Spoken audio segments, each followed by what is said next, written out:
Imagine what it could be like if you could literally cast a spell that allows you to understand and speak to all the animals on our planet. This would truly be something that only a god could do, right?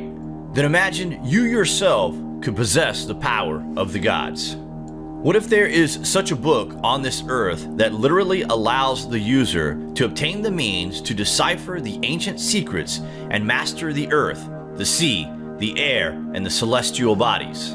In ancient Egypt, pre-dynastic, there was a god that existed. His gift to humankind was in the form of a sacred book that is now the most mysterious book ever mentioned in history.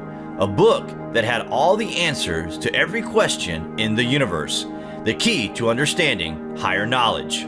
According to historical records, the Book of Thoth was a collection of ancient Egyptian texts which were written by Thoth himself.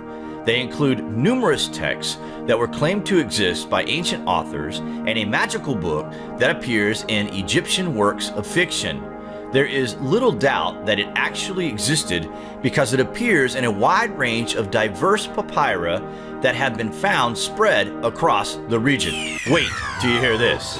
The Book of Thoth is cited for the first time in the Turis Papyrus. It describes a failed attempt to kill a pharaoh using a series of spells taken from the book.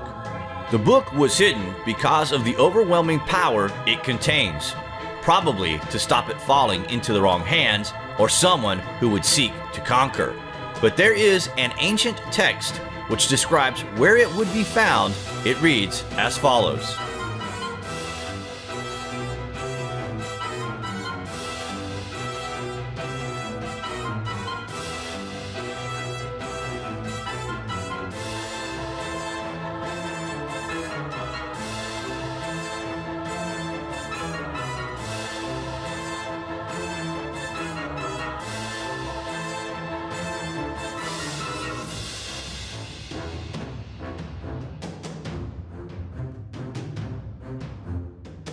Incredibly, there were many attempts to recover the book.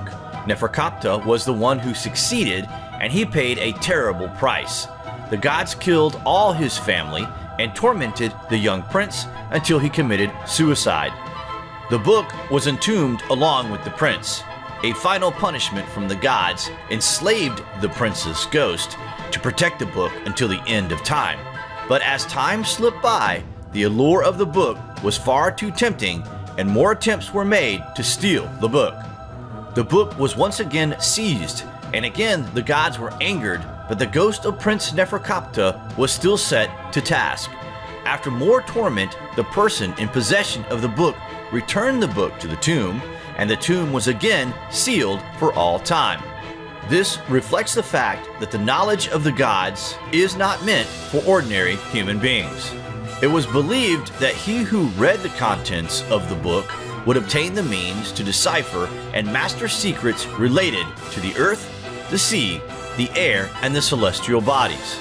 It also conferred the faculty of assimilating the language of animals, giving life back to the dead, and acting on distant and nearby minds. Incredibly, researchers have made a connection between the Hall of Records and the Book of Thoth being beneath the Sphinx, with the entrance to a staircase being on the head of the Sphinx. This is further supported by the fact that there are now 2 known chambers under the Sphinx. It is amazing to think there could still exist something here that could have been placed here over 12,000 years ago. Something so important they couldn't simply destroy it, but the people at the time were forbidden from possessing this knowledge. Does this mean it was preserved for the future of humanity? Who knows? What do you guys think of the Book of Thoth? Comments below, and thank you for watching.